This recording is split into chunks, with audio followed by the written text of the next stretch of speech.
కాపాడుకోవడం నిజమైన ఆనందం. పరిశుద్ధంగా జీవించడం నిజమైన ఆనందం. యేసయ్య కోసం బ్రతకడం నిజమైన ఆనందం. పాపం చేయకుండా ఉండగలగడం అది నిజమైన ఆనందం. నువ్వెందుకమ్మా ఎంత ఆనందంగా నువ్వు ఉండి మళ్ళీ వాళ్ళు ఆనందిస్తారంటావేంటి? అది ఆనందం కాదు.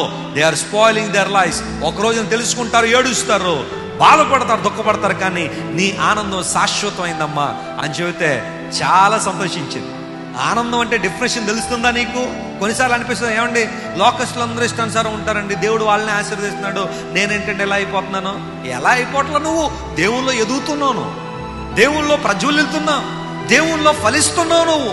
ఇది ఆనందం. నేర్చుకో. బైబిల్ చదవడంలో ఆనందం వెతుక్కో. ప్రార్థన చేయడంలో ఆనందం ఉందని తెలుసుకో. ఆదివారం దేవుని మందిరానికి రావడంలో సంతోషం ఉందని తెలుసుకో. ఇది ఆనందం. నీ డెఫినేషన్ మారాలి ఆనందం అంటే ఏంటో.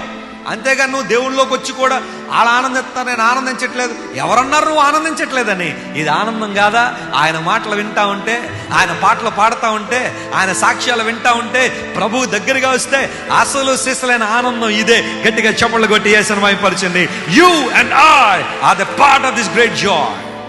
ఈ ఆనందాన్ని పొందుకున్నావా? జాన్ వెస్లీ పొందుకున్నాడు చాలా సంవత్సరాల క్రితం.